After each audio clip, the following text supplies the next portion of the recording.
Good morning and welcome to Mental Health Matters Office Hours. This is the show where we address all things workplace well-being. I'm Dr Audrey Tang, my co-host is Judith Crosier, and today our special guest is Emma Kendrick from LOL Theatre. Now, she's been on the show before and she's talked about a very important subject, and that is paying your creative professionals appropriately. And today's show, we're going to unpack a lot of the ethical issues that can face the creative industry. Let's head over to the main studio. Welcome back to the show, Emma. It's so great to have you. Thank you. Yeah, it's a pleasure to be here. Oh, thank you. Now, we wanted to continue the conversation from last time. The arts cuts, I mean, it's frightening because the industry brings in so much money anyway. And do you mind sharing some of your experiences that people have when it comes to cutting funding, people not being paid properly, all the issues that you've seen? Yeah, I mean, first of all, it's devastating, and I think we've always been undervalued, and it's really upsetting. Like, it showed during the pandemic as well just how much artists cared, and there was people like literally in the street demonstrating, going, "Why are you doing this to us? It's so unfair." The whole retraining, and I know several people that actually had no choice, and they had to retrain. They had no choice. They were put in an impossible situation, and then never came back out of it the other side. And again, lots of companies that I know that we were collaborating with, or even competitors, but have fallen by the wayside, and it's really actually quite sad for us to come out the other side of that and be almost like the lone standing sort of company. It feels very lonely. I'm like, come everybody, come back, but there's nothing to entice them necessarily. There's nothing to sort of go, this is viable.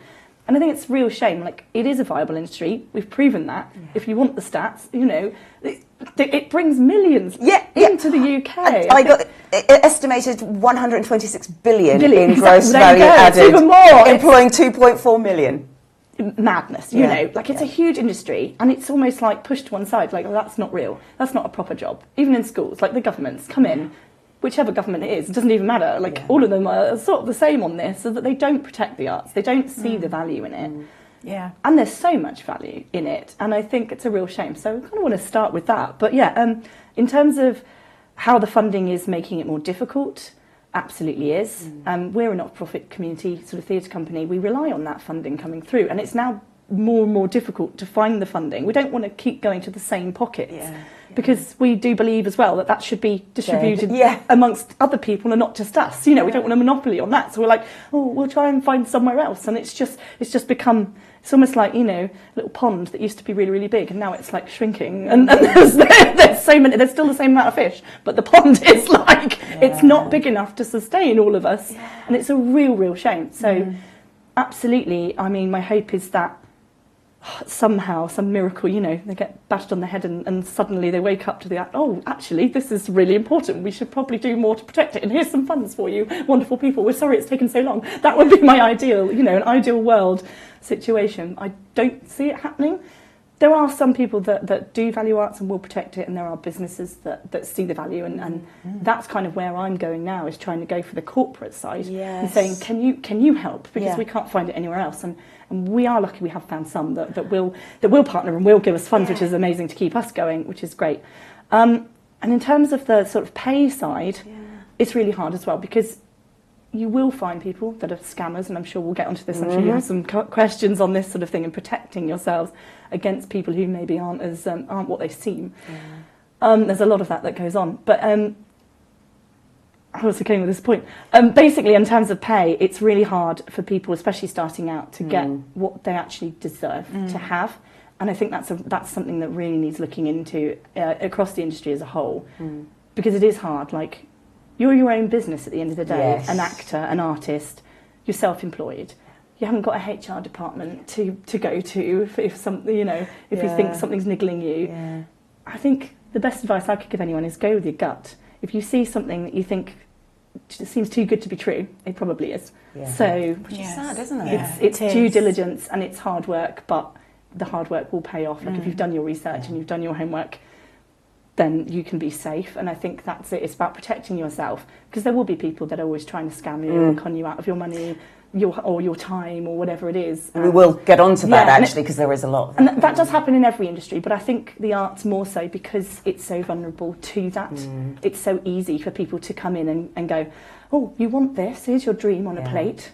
And they entice you with it, but what's behind it is actually not the truth. It's not real. And that's the real shame of it. This is a very interesting area, and we're going to unpack the scams, which are a different aspect of this.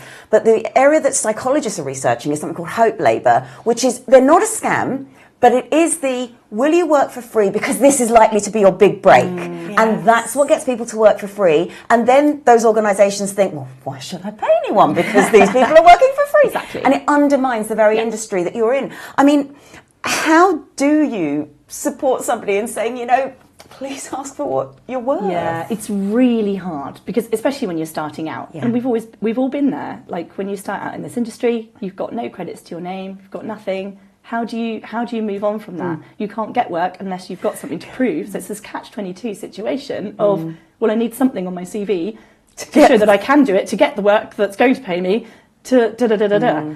And some people never get out of that rut. Some people never actually manage to make it up the ladder. I think we talked about this last year. I did, it wasn't last year now, gosh, it's a year ago. It's like, oh no, it was 2023. Goodness, the year's going really fast. But I did the monologue from Talking Heads by Anna Bennett. And it's basically, Her Big Chance is about Leslie. She's an actor, that's what she claims to be. And she's like, oh, I've got my big break, I'm doing this film, da-da-da. And she's just used and abused the whole way through. And this monologue was it just really called to me. I really wanted to do that one, because it's still happening today. And it will continue to happen until we put a stop to it, until we collectively go, no, this is not okay. We shouldn't be asking people to do this. And I think that it really called to me, because it does happen in real life. It's not just something, and like a nice little monologue that someone wrote. It's based on truth. And sadly, and I will say this, I do think it does affect women more than men. I'm not saying that it doesn't affect the men, but I do think it's a lot easier for the women to really, like, to think that they're getting somewhere, and then they're really not. And it's almost like it's just a constant put down. And I have seen it, happening time and time again. And it's really sad, because you just sort of want to protect people. You want to stop it from happening. But once you've stopped, maybe shut down one, there's another one that pops up. And it's just a constant, it's a constant battle to try and stop people from doing it. My advice to people sort of looking to gain those credits is, again, just look for those that are being transparent. So I'm not saying you absolutely can't do things for free, but know what it is. It's not work, it's a passion project. Yes. Call Call it what it is. Yeah. So I've done a passion project. I did it at uni. There was a bunch of us that wanted to test out our skills before we went into the real world in our final year, because, we didn't have enough work on during the third year of university. And we decided we really wanted to make our own film, to see if we could put all these skills in practice before we went off. And then we had something to prove as well. We said, we've actually done this in our own time. Look how hard working and driven we are. Yes. And that's the thing. So if you know that you're coming from that angle, and we were really clear with people, we knew we were doing it together, a bunch of students, there wasn't going to be any money in it, but we were all happy with that. And we did it as a passion project, and that's what it was. It wasn't work. It was like a project that we were honing our skills on. It's very, very different.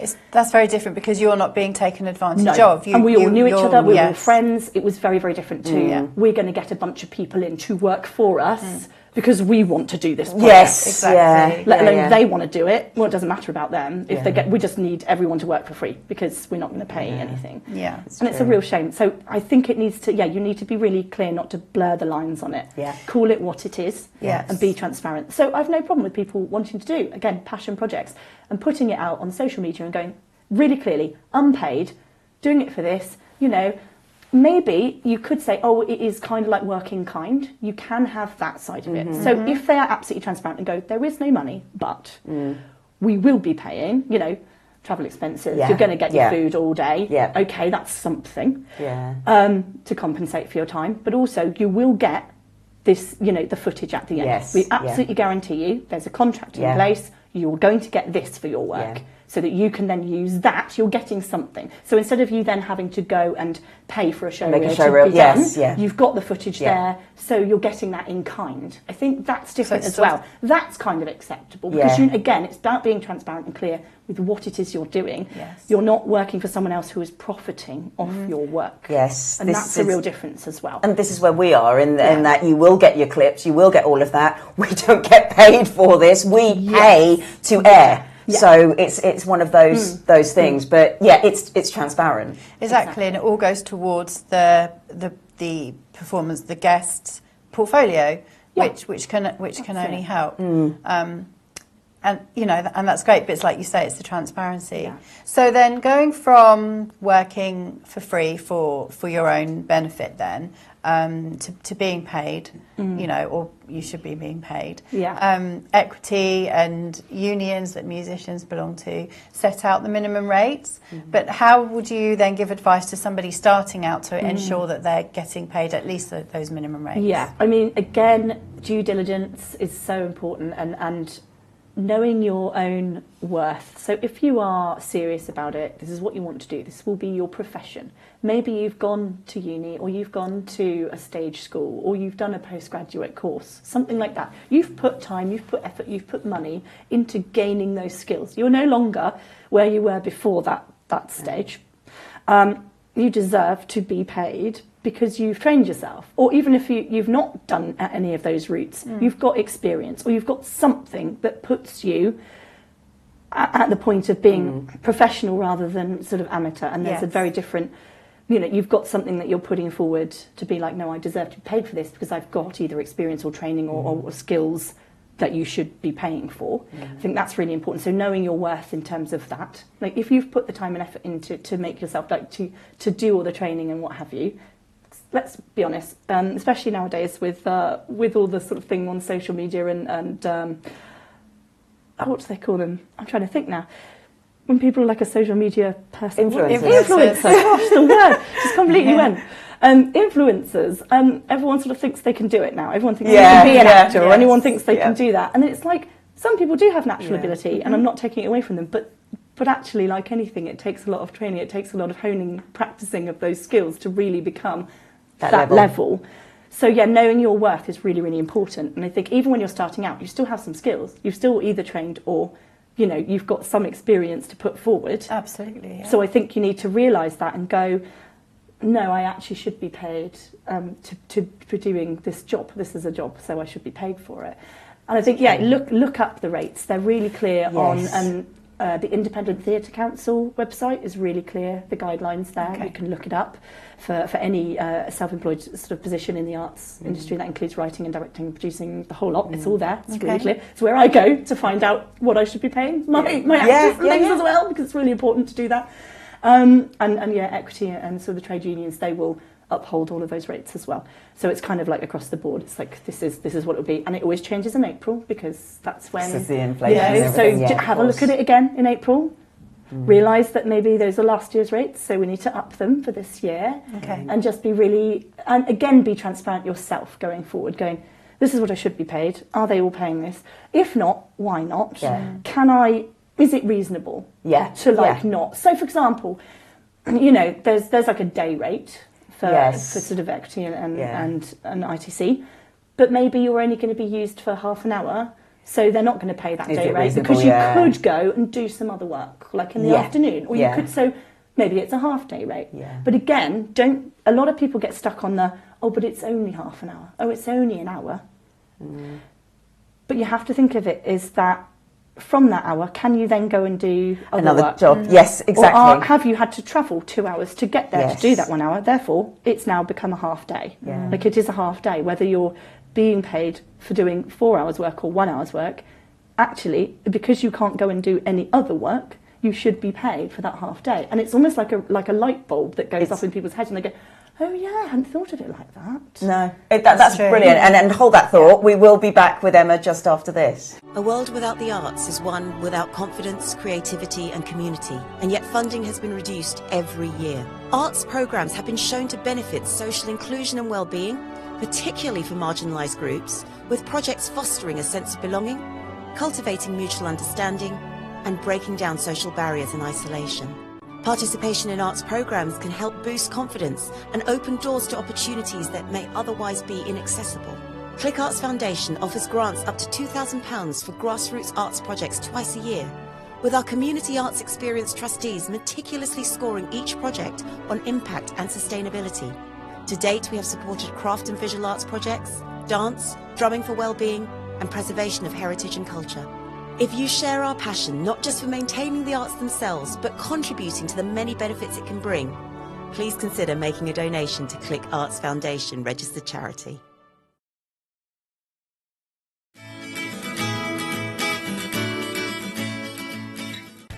Welcome back to Mental Health Matters, Office Hours with Emma. Emma, can we talk about child actors for a minute? Parents would love their children to get into the world of acting and performance because it builds confidence as well as many other skills, which which you've talked about.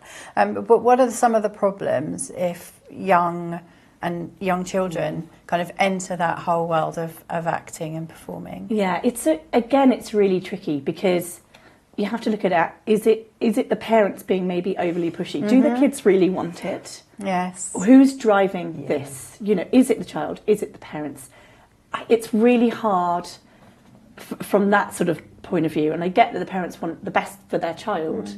Does the child really want it? I think that's number one as well. Like, are you pushing your child maybe a bit too much? Should we maybe allow them to be a child for a bit as well? You can still do, a bit of both. It doesn't have to be like, we're just going to really gun for this. If you do that as well, you then run the risk of it being something that they're not going to enjoy because you've pushed so hard. It then becomes a chore. Yeah. My brother, actually, he was quite a child prodigy. Really, really amazing musician. Absolutely another level. Like, he was playing Rachmaninoff at the age of 11, which, if you know Rachmaninoff, it's really hard. Like top level. He was 11 years old. I was just like, this is something else.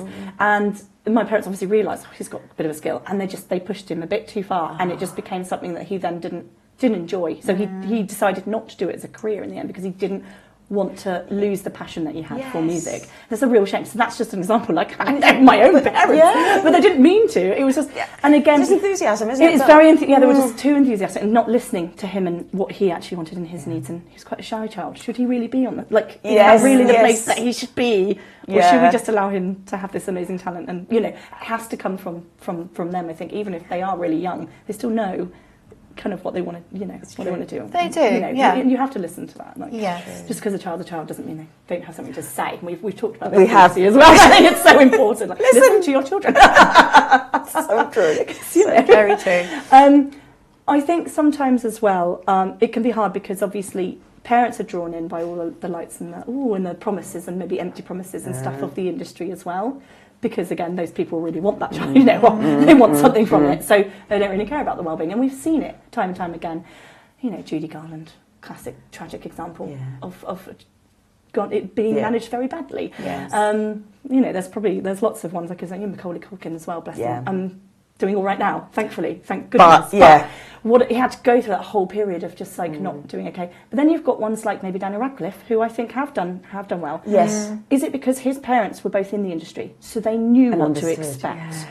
They knew how to protect him from it. I don't know the answer to that.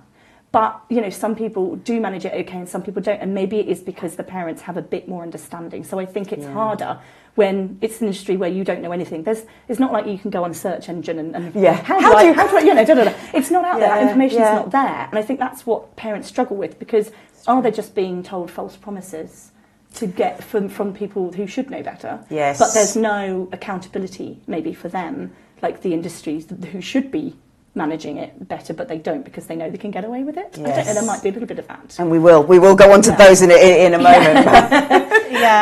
Going back to the Harry Potter, I think that whole family, I think they were determined to look after they were the really children. Good. Yeah, so I think that's absolutely. a really good example because it just shows that the industry can do that. It can do it, so why isn't everyone doing it? I think, again, this is it. If you've been proven, if you've got a point where it's proven to have worked, why don't we do that all the time? Exactly. Exactly. And that leads on then to what safeguarding procedures really have to be in place. What needs to be thought about with children. There's a lot, obviously, with children, because because they don't have the same understandings and they are quite vulnerable and they will sort of go, oh yes, that sounds great, without really thinking, you know, 3 steps ahead or what have you. So it is up to the parents or the guardians to make sure that there are certain things in place, but they might not necessarily know either. So I think if you are serious about, and your child really does want to get into it and do it professionally, definitely get like an agent or somebody who can do that side for you, because they're going to understand the industry a lot more than you are as a parent. And have so someone like that who is recommended, who you can trust, because again, you've got to choose the right people, and I think that's really important as well, to get recommendations and get that feedback of who to go with. But they are the people, you definitely need that kind of middle ground, somebody who can fight your corner and do it properly and make sure that the safeguarding practices are in place, I would say. But on that, there are so many scam agencies out there, and they're the ones who. Yeah. It was always, in my experience, you don't get charged for being on the books or anything like that. They take the commission out of your first job.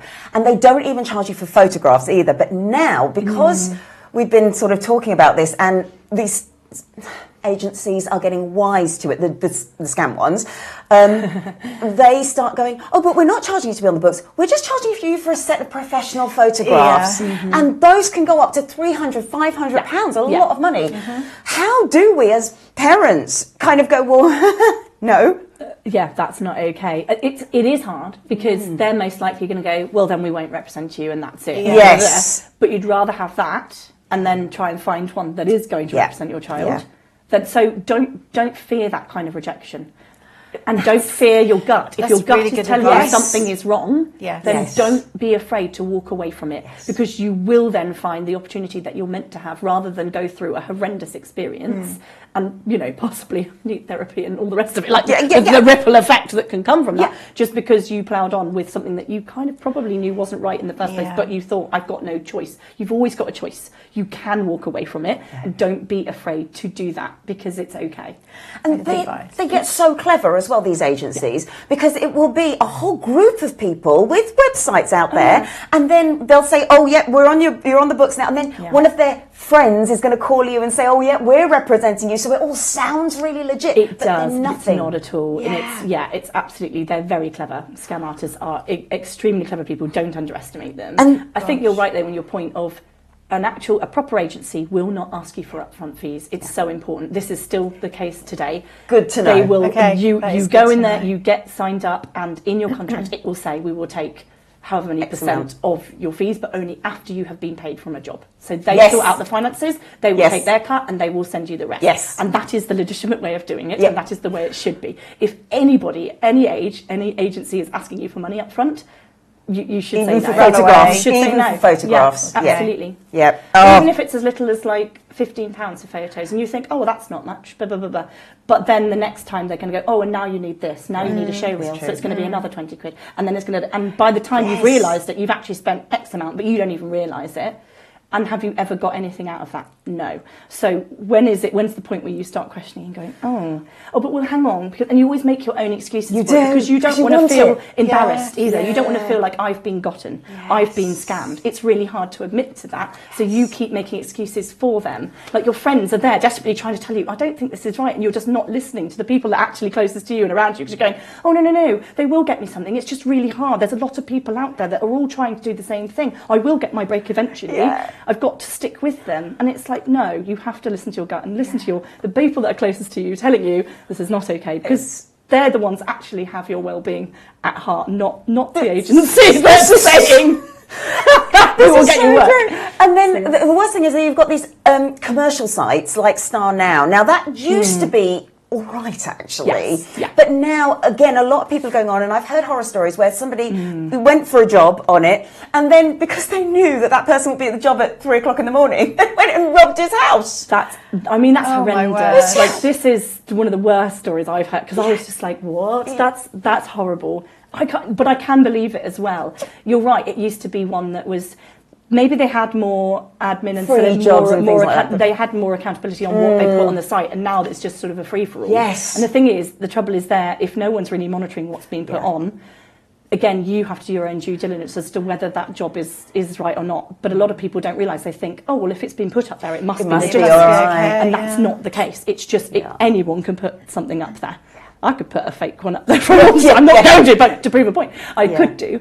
And again, there's a lot of people out there that aren't actual actors either. They're just people who want to be, but they've got no skills or qualifications or anything to. So it can go both sides as well. You have to be really careful. So I don't put job calls up there because I don't want to waste my time in getting all these people applying that haven't read the job description and aren't right fit, because I don't have time to sift through that. So it does work both ways as well. Oh gosh, no, there's so much to talk about. And you're staying with us, Emma. We're going to be back just after this. Hi, I'm Amy Joy, and I'm the host of Get Your Together Live with Amy Joy. And you can catch me every Thursday at 4 p.m. Pacific on the amazing Trajectory channel right here on E360 TV.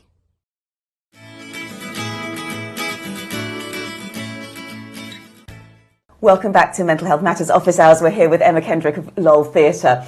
I mean, going back to what you said about don't be afraid of rejection, which I think is so important, because some rejections end up being a blessing in disguise. Yeah. But how do you look after your well-being when rejections are actually possibly more common in the arts than in other areas? Absolutely. I think you have to be realistic almost coming into our industry that you are going to face rejection. It's almost one of the very first questions I think you should ask yourself, especially when you're first starting out, or even if you're further along your career. Are you still okay with this? Are you handling this? If not, are there ways you can manage it? If it's really, really bringing you down, maybe this isn't the right thing for you. Maybe you should move on to something else, because actually, is it worth it if you can't? And I know that's a really hard thing to say, but I think your health is so important that why would you do anything that's going to be a detriment to it? I think you need to be really realistic with the fact that this is an industry where you will face a lot of rejection. And if you're not someone who can not take that personally, it might not be the thing for you. I mean, I watch The Traitors and I love it. I think from a psychology point of view, it's fabulous. Absolutely fascinating. But again, there's some people that take it really personally. It is a game.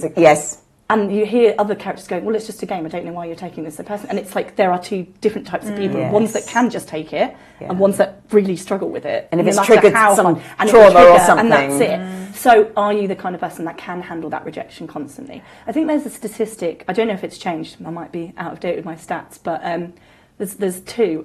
One that you have to go for about 20 auditions before you get one job. And that's quite interesting. So that's a lot of rejection that you're going to face to get one job. And that potentially might even not be a long contract. It might just be like a day's worth of work or something. Like, is it worth it for this one job? You know, and there's another statistic that says that auditions, the amount of stress that it causes a person is the same as being in a high-speed car crash, which is insane. Wow. So I've heard that one. The stress that you feel in your body going through an audition is the same stress that you feel if you were going through a car crash, which is, when you think about it like that, it's like, wow, we're putting ourselves through a lot. So yes, what can we do to counterbalance that? Because you need to. You can't go to 20 auditions, 20 car crashes, and be okay at the end of it. You need to be able to go into it. And I'd say preparation is obviously key. Make sure you're prepared for that so that the stress levels allow. I know I can do this. You know, the positive reinforcement. Not get your hopes up too much about that one thing. If it's something that you really, really, really want, you're probably not going to get it because you're going to put too much pressure on yourself to do well. You're going to overthink it. So you need to almost be like, you almost need to go in there and go, I'm not going to get that. And then you're instantly calmer. You're actually instantly calmer. Because then when you do get it, you're like, how did I do that? It's amazing. And give yourself time afterwards to decompress as well. Because you're up at that kind of heightened level. You need to almost give yourself some time to think about it, but don't overthink about it. So I always like have a meeting with friends or something to go out for drinks or whatever after I've been to an audition, so that you're completely you're doing something completely different. So it takes your mind off it. And you can move on, and it gives yourself time to decompress. So these things are really important. So before and after an audition. Think about both sides, not just one or the other side. I think it's important. And so that experience doesn't really manifest itself in there, because otherwise if you're going over and over it, you're just embedding it. And let it go. Don't keep don't like hover by the phone thinking it's going to ring, or keep refreshing your emails every 20 seconds, because if it comes through, it will come through. Don't worry about it. Like, move on, do something different. Oh, so important. And relating to that, I mean, you recently went through a whole Christmas season of 37 pantomime shows, pretty much on the trot. How do you look after your body physically? Yeah, very important. And actually, on that, it was interesting for me because I went into that going, I don't know if I'm going to cope with this, because it's been 5 years since I've been on a tour like this. And obviously in 5 years your body changes, and I'm older than I was, and I'm like, can I still cope with this physically and mentally and all the rest of it? Is it going to exhaust me? And actually I had a most wonderful time, so it was great. It was really a fun. I was like, you can still do this, it's great. So I've already signed up for this year. Going danger. I know. But it was, I did put quite a lot of focus on, we were an older cast. Majority of us anyway. there was one young one. I was just like, stop it! Your time will come. But no, and I was like, we do need to do the physical warm-ups and the vocal warm-ups to keep ourselves going, because otherwise we will just burn out like halfway through the tour, and we don't want that, and we don't want to get ill. So it was very much like, did sort of pep talks on making sure that we had our breaks, and we were eating properly and having fruit and all those sort of sensible things that you're meant to do. Because only if you do all of that you can then make it through. Sustain, and we're absolutely fine. We were really good. Brilliant. A couple of ginger shots, they're fantastic. I love ginger. Highly recommend, because it is. It's the immune system and everything, isn't it? Absolutely boosts you, and you have to think of it of, it's winter. You're going into lots of multiple venues and lots of people. There's a lot of germs. Children as well. You have to protect yourself from that. You do build up a bit of an immunity because you're putting yourself into those situations. Yeah, of course. But at the same time, you have to sleep is very important. Make sure you're not just going out after every show and celebrating, because you won't make it to the end. Like, no matter what age you are, youngsters think they can do these things, but then I had one, bless him, was 22 years old, and he was playing the Prince on one of the tours. This is way back when, and he ended up getting pleurisy, because after every show he would go out drinking until like 3 a.m, just thinking he could do that, and you can't, you can't do it. So listen to your body. Oh my goodness. Be sensible. Very, very good advice. What about if you have been given a job and you turn up and you're asked to do something that is really weird or you're not comfortable with? How can you respond, especially if it's kind of so out there that you're just like, oh, I'm a bit in shock? Yeah, so sometimes it can come out of the blue and you think, wait, and you're in the room with them. Yes. And that's hard, because it's not We're already there. Yeah, it's not like you can sort of just walk out, or, it would be very, I think, quite a confident person to be able to do that, actually. It's really tough. I think if there's anything that you feel is a bit out there, don't be afraid to ask questions about it. So maybe not dismiss it completely out of hand, but have a sort of conversation to be like, why is that necessary? Why do I need to do that? Yes. And listen to their answers, because they might be able to explain it in a way that you go, okay, well, now I do feel more comfortable with it. I can see the point of it. Maybe it is actually related to the role. If they just want it for an unknown reason that's not related to things, it will become clear quite soon if you're having a conversation, because they won't have necessarily the answers to back up their claim for it, and you'll be able to see the plot holes and go, well, no, I'm not actually comfortable with this. But I think having that conversation will help you to just set, the shock will be lifted, and you can think about it more sensibly and realise, no, this is not something I'm comfortable with, or okay, maybe, but maybe not now, or and a good employer will always listen to it and go, well, if you're not comfortable with it, we can find another way. And I think that's the difference as well. No one should ever force you to do something that you're not comfortable with just for a role. There are ways around things. So some people will be more comfortable, like nudity or what have you, than others. It doesn't mean you can't go for those jobs, because you might be the perfect person. It's just you don't want it. They can get a body double, or they can do. There are ways and means of doing it to make it more tactful or what have you. I mean, there are examples where I could say films where I think, well, the nudity was essential. necessary. If it's contextualised for it. 28 Days Later is a classic one. Cillian Murphy, and you've got this. It's just completely, because it shows his absolute vulnerability, and that was necessary for the plot, for the premise of the whole thing. Of this is we stripped you right back to nothingness, and how vulnerable you must be. And I just felt like it was a brilliant use of it, and I completely understood why it was there, and it wasn't. So there are some moments. Exactly. There are some moments where you think, no, that's for that reason. It wasn't a sexualised moment. It wasn't meant to be that. It was pure. You've gone back to almost like you're a baby again, and it's that vulnerability that they're really kind of pushing on. So, but in an audition room, he wouldn't have been asked. to just be naked, you know, like no, they would have got rid of all the crew. They wouldn't have asked that. They would have been, that would have been a conversation that would have been later. And if you'd said, I'm actually not comfortable with that, they would have done it. They would have done it a different way. And that's the thing. It's down to that individual and that person. But don't be afraid to say no again, because there's no point in lying. You have to be your true self. We've talked about being your authentic self. Yes. Because it's so important. You cannot sustain a lie no matter what it is. So what you say in the audition room, you go, oh yeah, absolutely fine. And then you get on set, you get the job, you get on set, and then you're actually not comfortable, but you didn't say that at the time, and you've lied to them, and they expect it of you. How are you going to feel at that stage? How are you going to... So just always be truthful, even if it costs you that job. Again, we've said it might just not be the one for you, but that's okay. Move on. You'll get something that you are comfortable with and that you will enjoy. You don't want it to be something that becomes really awkward and something that you're not enjoying doing. What's the point in doing it? That's so important. Yeah. So important. Yeah. It reminds me, I don't know if you've got time, but it reminds me of when they put Girls Aloud together.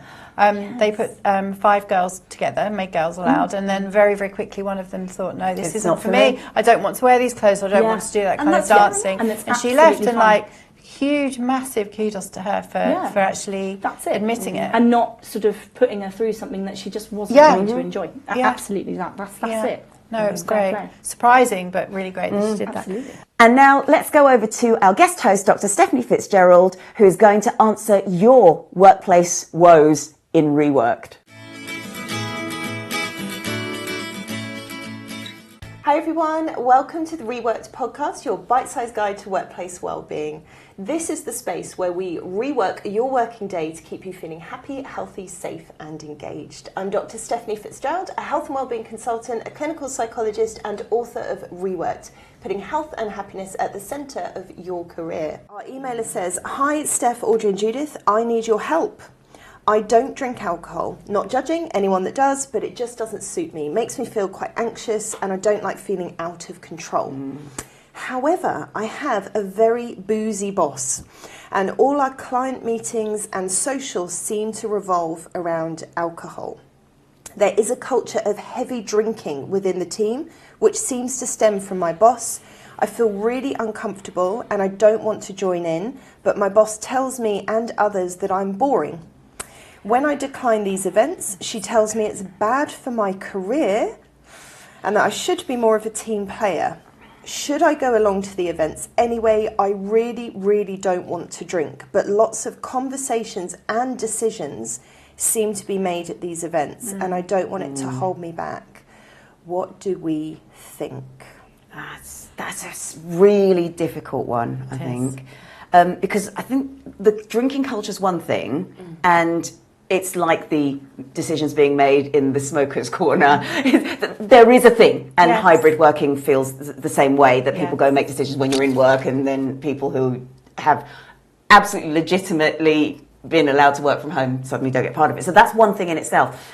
But is it bullying? It's just a question mark I have. If your boss is telling you you're boring, you won't get promoted, that's a whole different other issue. Category. So I think that's my first question: is where is the biggest issue? Is it workplace bullying, in which case maybe it is an HR thing, or is it the culture, which is slightly different and I think really difficult to deal with? It's problematic, isn't it? It's really tough, really tough. It's a really hard one. I've worked in London, when I was young, in my 20s. I worked in London, and it was in a sales company, really massive sales company. So all of, we went out lunchtimes and stayed out all afternoon into the evening, or we went out after work with clients. So there was a lot of drinking going on, and I'm not a big drinker either. I hardly ever drink. But so I kind of looked at it in two ways as well. Like, that feels very uncomfortable, the boss saying, you're boring if you don't join in. So if you're deciding that you want to stay in that job and in that environment, then do you sort of compromise with yourself? Do you order non-alcoholic cocktails or something? So you look like you're joining in, but you're not actually drinking alcohol. Stay for a bit, join in the work, talk, maybe a bit of banter, and then go home early if you don't want to stay out. That's a way maybe to compromise, but if you don't feel comfortable in that situation, maybe that's not the job for you. So But definitely there is also, as you say, you know, the potentially bullying or... There's something, isn't there? It's not, right. yeah, it's not very good management style, Yeah. whichever way you look at it. So do they have to speak to their HR department or equivalent? Because that feels like it also speaks to something else. So, for example, I don't drink. It's not religious reasons, but that does... If it were, then the boss is absolutely... You're now crossing a very big line if you're discriminating against somebody who is choosing not to drink for religious reasons. Yeah. But it's an enzyme in a lot of Asians where if I drink, I go very, very bright red and fall asleep. Oh. And it's so uncomfortable and pointless. And it's less fun than Exactly. if you just went out and didn't drink. So I don't drink. Yeah. And so I wouldn't necessarily say it was an allergy. But again, if it were an allergy, again, it would be discriminatory. Yeah, so of I think course. there is a really fine line there. I don't think your question, the person's written in, should be needing to lie about it or saying anything like that, because I believe people's views should be respected and their feelings should be respected regardless. Absolutely. But if there is this culture and this potential bullying or something going on, poor management going on, if that person were not drinking because of a protected characteristic reason, there's a bigger issue. Yes. That's exactly, that's against employment law, isn't it? Yeah. Discriminating because of a protected characteristic. Yeah. And also, it's also against the equality laws as well. Yeah. They're not treating that person the same because they won't go out and just drink a lot at best. And, you know, so either way, it's not right. Yeah, I think for me it's so uncomfortable. I think to have alcohol in the mix at work is it's uncomfortable for me, and I think there is something around that needs addressing, full stop. Yes. I was interested when they said the heavy drinking team culture seems to stem from the boss. Yes. I've got concerns about that boss's relationship with alcohol, because you do see that power play where people do want to kind of almost encourage everyone on board, but the power dynamic there is, how do I say no to my boss if they are saying, right, we'll settle this over drinks, and you're thinking, but again, medical reasons, pregnancy, religious reasons, there are so many reasons why alcohol shouldn't be in the mix, and I'm wondering how many other people on the team That's true. actually feel uncomfortable and maybe are ordering shots and tipping one in a plant nearby or something because they're just... But I do feel when we're at work, we're all grown-ups. I think this is a grown-up conversation. I'm guessing they're not in their 20s in a sales job in London. I could be completely wrong, but this manager, it sounds as though this is a grown-up job that you're being paid to do. Decisions shouldn't be being made in the pub. Absolutely. So are we thinking maybe for this emailer, maybe a conversation with HR, maybe off records, it could be you know, just having a gentle conversation about, look, this is what I've noticed. It doesn't sound as though trying to persuade the boss otherwise is helpful, because she's been told, I'm boring, I'm, you know, It will you're fall not a on team deaf ears. player. Yeah. I feel like maybe they've tried that. So maybe actually the conversation next up is either speaking more broadly to the team and saying, I feel quite uncomfortable, can we make these decisions in the office, which just seems common sense. That seems fair as really well. reasonable. And in working time, because the other thing that strikes with heavy drinking is no one's going back. You're not heavy, well, I assume you're not, you know, getting on it and then going back to the office. So when You'd hope, wouldn't you? happening, and again, that inclusion criteria for people that have to leave to, you know, go and take care of their responsibilities and caring commitments outside of the office, it just feels very Mad Men, doesn't it? It feels very old-fashioned, doesn't really have a place in the modern world. Definitely. I agree. I think you make a really nice point, and this is not necessarily in answer to the question, but is there something going on with the boss?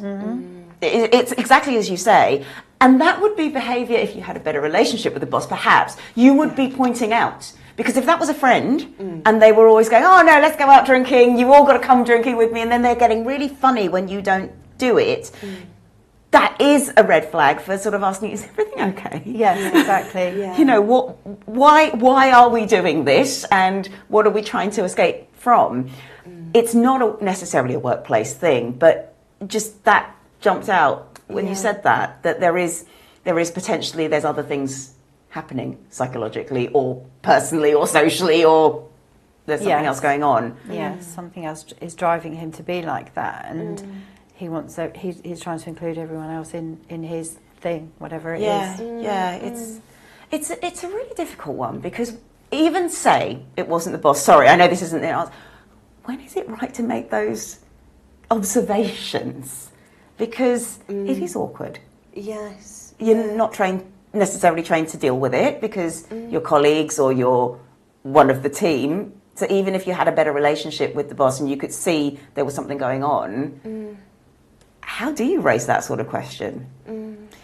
It's a really difficult one, because basically the boss isn't providing constructive criticism about his ability to do his job, is he? He's attacking him in his personal character. Yeah. So it reaches so many aspects. This question, it's hard, but I think HR is probably, like you say, the best place to start.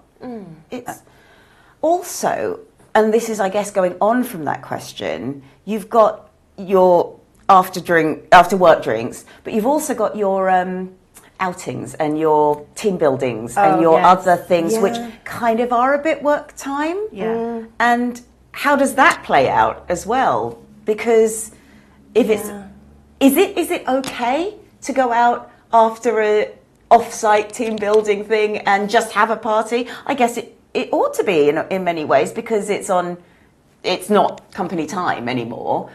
But then, if it's not company time, decisions shouldn't be made there. Yes, yeah. It's so complex, isn't it? That question really pulls out how complex workplaces really are. And some of those really dynamics. And I do think, I mean, the nice thing about not having a straightforward answer, and we apologise, emailer, that we don't have a straightforward answer, but is it is showing how complex this is. And so if they are struggling with it, it makes sense that they're struggling. It's not an easy, straightforward solution. I do feel a bit more support from either another function like HR or speaking to other team members, whatever it may be. But also things like, client meetings and socials.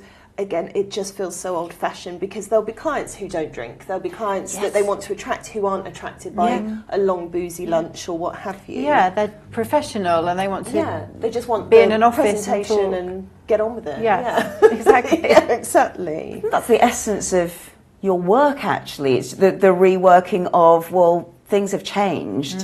How do we adapt and be inclusive with those adaptations? Because it will benefit the organisation in the long run if we are inclusive. But then that is more of a higher up message so that needs systemic to be stuff, isn't it? Yes. Because it's not clear from this what the culture of the company is. Yes, true. Just the team. So when I gave my example, that was the culture of the company in the sales team anyway, which was huge. So that's how business was done. Yeah. Like that. Regardless, whether it's the team or the company, our emailers should not be forced or Absolutely feel not. No, it's not an events excuse. No. To be part of this. I think to be having that feedback that you're boring and it's so derogatory. So I think our advice is this is really tricky, so be really kind to yourself, because this feels really difficult to rework.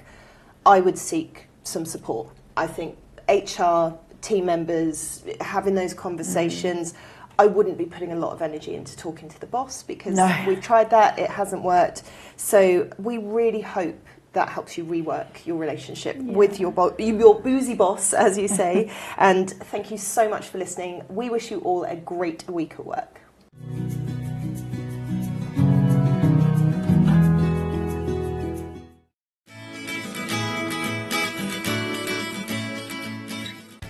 Welcome back to the last part of Mental Health Matters Office Hours. We're here with Emma, and we've been talking about ethics in the arts professions, in the creative professions.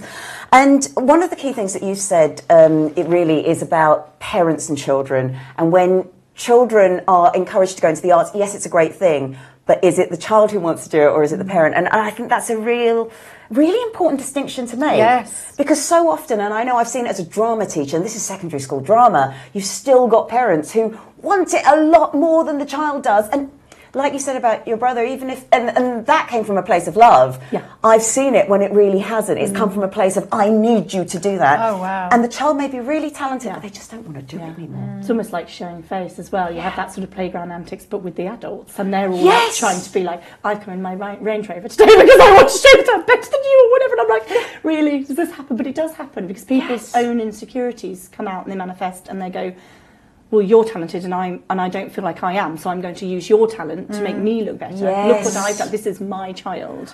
Yeah, and that happens, and it's a real shame, because actually it's just that adult's feeling very insecure and vulnerable, but they don't realise they're necessarily taking it out on the child, or so there can be a sort of like that side of thing as well, which is and that's actually true. Go on. That can be true of any talent a child has. Yeah, so you know, it can be mathematical talent or sports talent. Absolutely. Yeah. What did you take from?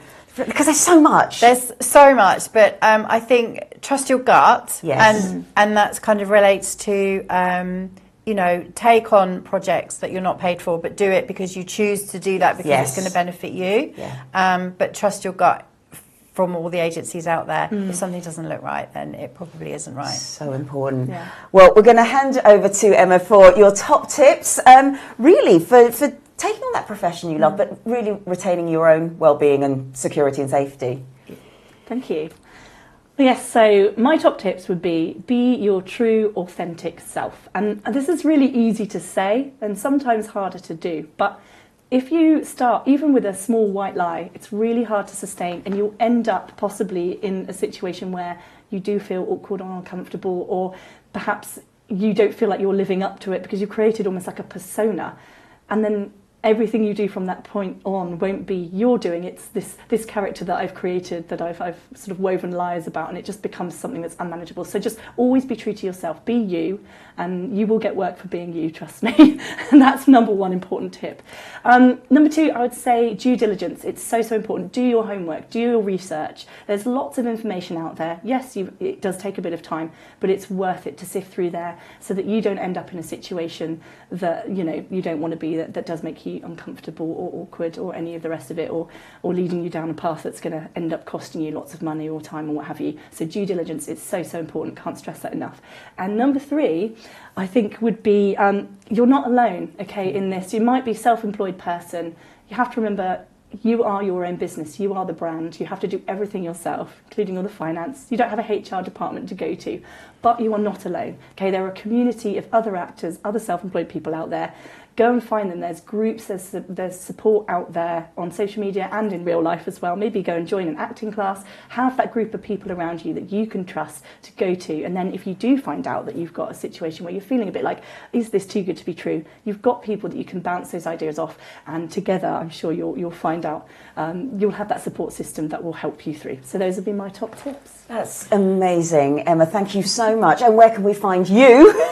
Because obviously to follow your work. Here, there and everywhere at the moment. Laugh Out Loud Theatre Company. So it's loltheatre.co.uk. Find our website, which is now up to date with all of the stuff for this year. And also social media as well. So LOL Theatre, and you'll find out what we're up to next. Amazing. Thank you so much. Thanks for tuning in. Have a healthy week.